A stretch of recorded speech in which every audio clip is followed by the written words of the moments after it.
Scene 1. The Rope's End. The moonlight cast stark shadows across Ethan's backyard, illuminating the half-empty bottle of whiskey clutched in his trembling hand. His reflection in the glass mirrored the hollowness he felt inside. Ethan, a 29-year-old, blue-eyed, dark brown hair, average height, wearing a blue jean and a black top with a hood on. He is wearing Timberland boot.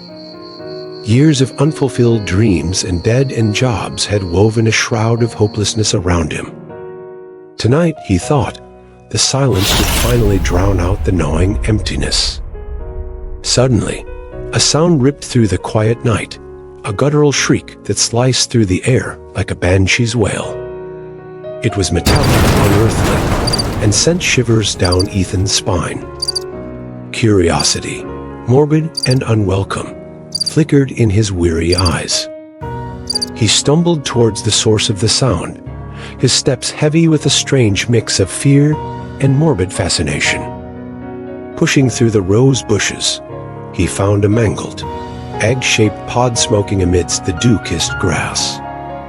Tendrils of steam danced in the moonlight, hinting at the drama that had unfolded moments before. Panic gnawed at his gut, urging him to flee.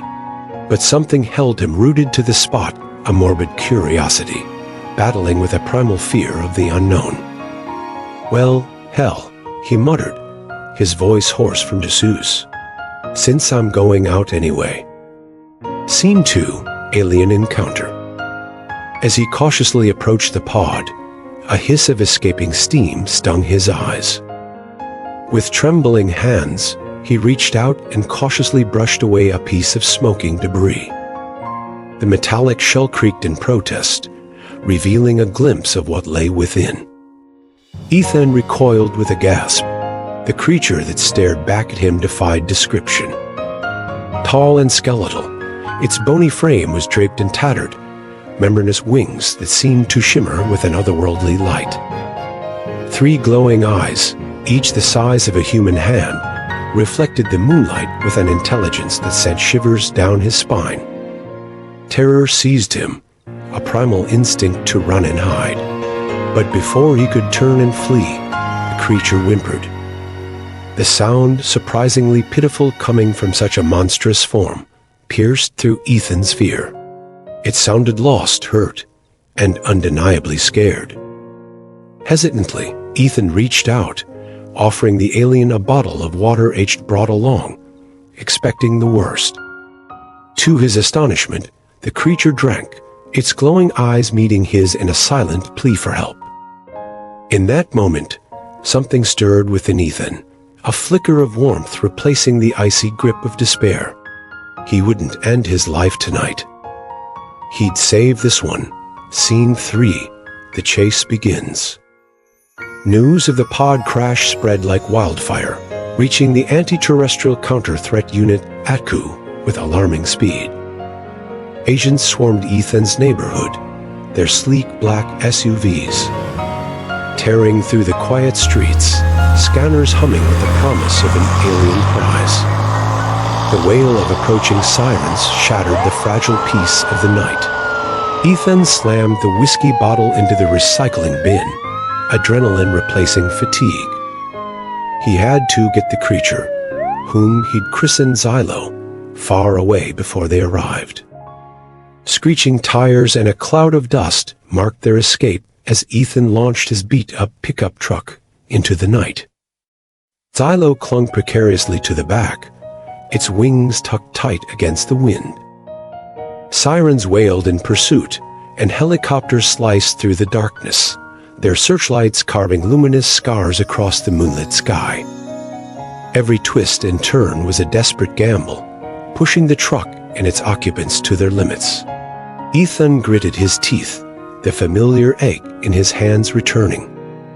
But now, the pain fueled his determination. He wouldn't let Xylo fall into the ATCU's hands, wouldn't let it become a lab rat, prodded and poked in the name of national security. Scene 4. Mountain Refuge. Reaching the foothills, Ethan knew the truck wouldn't hold out much longer. Abandoning it on a deserted logging road, he plunged into the dense forest, leading Xylo deeper into the rugged terrain.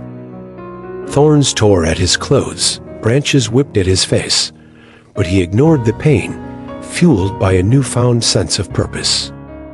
They clambered up rocky slopes, crossed babbling streams, and navigated through thickets of trees that clawed at them with gnarled fingers. The ATCU agents were hot on their heels, their flashlights cutting through the undergrowth like malevolent eyes. Exhaustion gnawed at Ethan's muscles, but he pushed on, Xylo a silent weight on his back, their shared fate intertwined. Finally, they reached a hidden cave, its entrance disguised by cascading vines. Ethan heaved himself through the narrow opening, collapsing onto the damp earth. Xylo followed, scene 5, bonding under pressure. As they huddled in the cave's darkness, their ragged breaths the only sound breaking the silence, Ethan realized the full magnitude of his situation.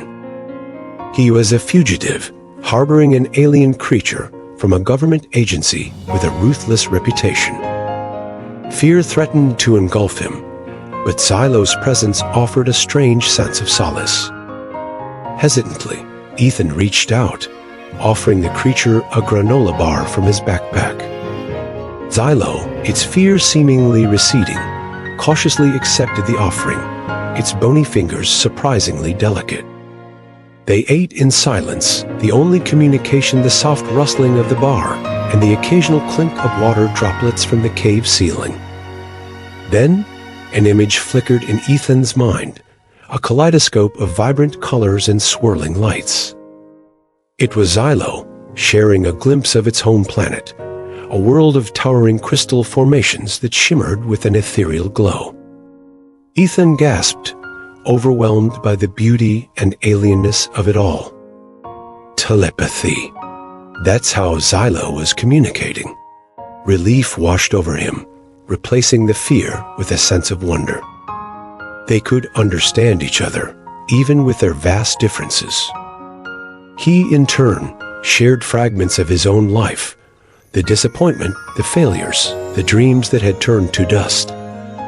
Xylo listened patiently, its glowing eyes reflecting a strange understanding.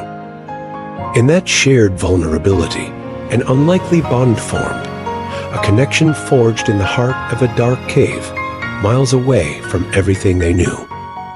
Scene 6, The Traitor.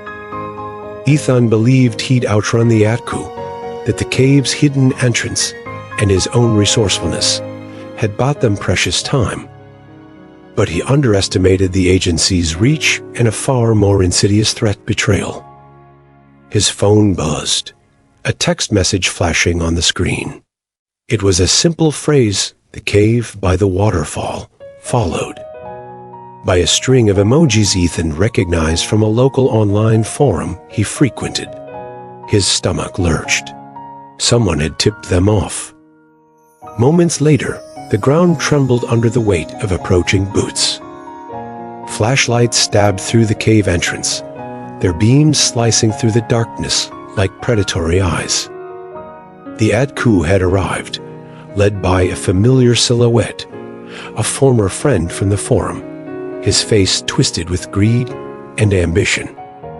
"Ethan," the traitor called out, his voice dripping with mock sympathy. "Caught you red-handed. Hand over the alien and nobody gets hurt."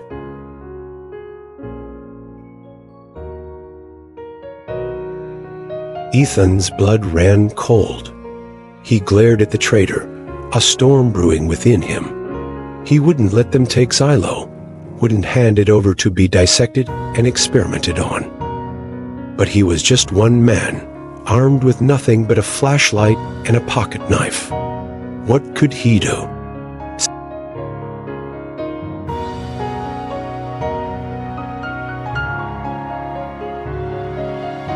Cornered and desperate, Ethan knew he had to think fast. His eyes darted around the cave, searching for an escape route. There was none. They were trapped. Then his gaze fell on Xylo, huddled in the shadows. The creature's eyes met his, filled with fear and trust. An idea, audacious and dangerous, sparked in Ethan's mind. With a silent plea, he reached out to Xylo, focusing his entire will on a single message: activate the pod. Xylo understood. Its eyes glowed brighter, and a wave of energy pulsed through the cave, resonating with the mangled pod lying forgotten in a corner. Metal groaned, sparks flew, and with a hiss, the pod began to reform. The cracked shell sealed itself, the broken wings mended, and a soft hum filled the air. It was working. The ATCU agents surged forward, weapons drawn. But before they could reach Ethan and Xylo, the cave was bathed in a blinding light. The pod pulsed with energy, then launched itself skyward, taking Ethan and Xylo with it in a fiery arc.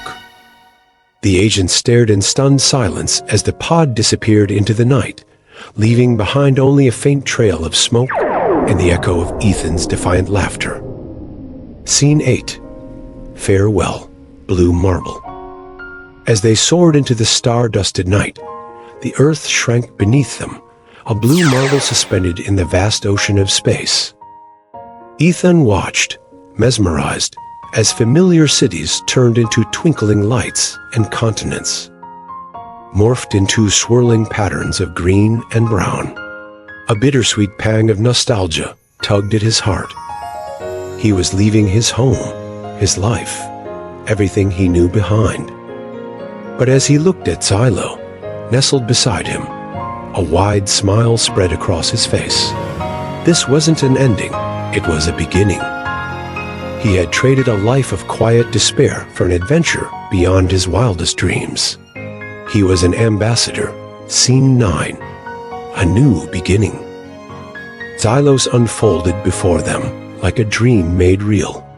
Crystal towers taller than any skyscraper he'd ever seen speared the sky, their facets catching the sunlight and refracting it into a kaleidoscope of colors. Strange, bioluminescent creatures flitted through the air, their wings leaving trails of glittering dust. The air hummed with an unearthly energy, vibrant and alive. Landing amidst a field of bioluminescent flowers that pulsed with a gentle glow, Ethan stumbled out of the pod, overwhelmed by the sheer beauty of it all. Xylo chirped excitedly, leading him towards a group of tall, ethereal beings who awaited them. Communication was effortless, a symphony of telepathic images and emotions that washed over Ethan in waves. He learned their language was as fluid and vibrant as their world, a living tapestry woven from light and thought. The Xylosians welcomed him with open arms, their gratitude for his role in Xylo's return boundless. They showered him with gifts, shimmering garments that clung to his skin like liquid light, tools that sang when they were used, and food that tasted like sunshine and laughter. Days turned into weeks, and Ethan found himself slipping seamlessly into Xylosian life. He learned their customs, their history, their philosophy of harmony with nature and technology. He explored hidden waterfalls deep within crystal caves, rode on the backs of giant, feathered creatures that soared through the skies, and learned to channel the planet's energy to perform feats that would seem like magic on Earth. He missed his old life sometimes, the familiar sights and sounds, the warmth of human connection. But here, on Xylos, he had found a purpose, a place where his skills and knowledge were valued, where he was more than just another face in the crowd. He was Ethan, the friend, the ambassador, the bridge between two worlds. One evening, as he sat with Xylo gazing at the two moons hanging in the twilight sky, he realized something profound. He hadn't traded his life for another. He had expanded it. He was no longer the man who stood on the precipice of despair, but a citizen of two worlds, his heart filled with gratitude and his future brimming with possibilities. And as he looked out at the vast expanse of the universe, A single, unbidden thought flickered. In his mind, this was just the beginning. His adventure had only just begun. For more exciting short movies, kindly follow Marvel Mind Shorts. Like, comment, and share our videos to see more.